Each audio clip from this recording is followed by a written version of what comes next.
मित्रांनो, तुम्हाला पण कमी खर्चामध्ये जास्त उत्पन्न काढायचं आहे का? खूप साऱ्या वेगवेगळ्या पिकांचे मित्रांनो रोगप्रतिकारक शक्ती जी आहे ते कमी होत चाललेली आहे आणि आपल्या झाडांवर जे आहे ते किडे जे आहे ते खूप जास्त प्रमाणात अटॅक करत आहे. तर हा मित्रांनो जुगाड तुम्ही एकदा वापरून पहा. बायोस्टिम्युलंट रोगप्रतिकारक शक्ती वाढवण्यासाठी हा जुगाड जो आहे तो आम्ही आमच्या शेतामध्ये हळदीसाठी जो आहे तो केलेला आहे. खूप साऱ्या वेगवेगळ्या पिकांवर जो आहे तो आम्ही सध्या याची फवारणी जी आहे ते करताय.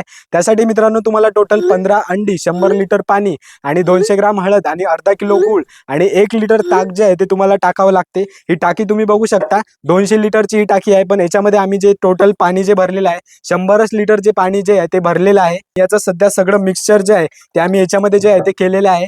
याच्यामध्ये मित्रांनो तुम्हाला अंडी जे आहे ते बॉयलर झालेली नसली पाहिजे. पूर्ण अंडी जी आहे ते साधी अंडी याच्यामध्ये असली पाहिजे. ही अंडी मित्रांनो याच्यावर डायरेक्टली जे आहे ती फोडायची आणि याच्यामध्ये जे आहे ती अशा प्रकारे जे आहे ती टाकायची मित्रांनो. हे बघा अशा प्रकारे याच्यामध्ये टाकायची आणि हे पूर्ण जे आहे ते ढवळून घ्यायचं मित्रांनो.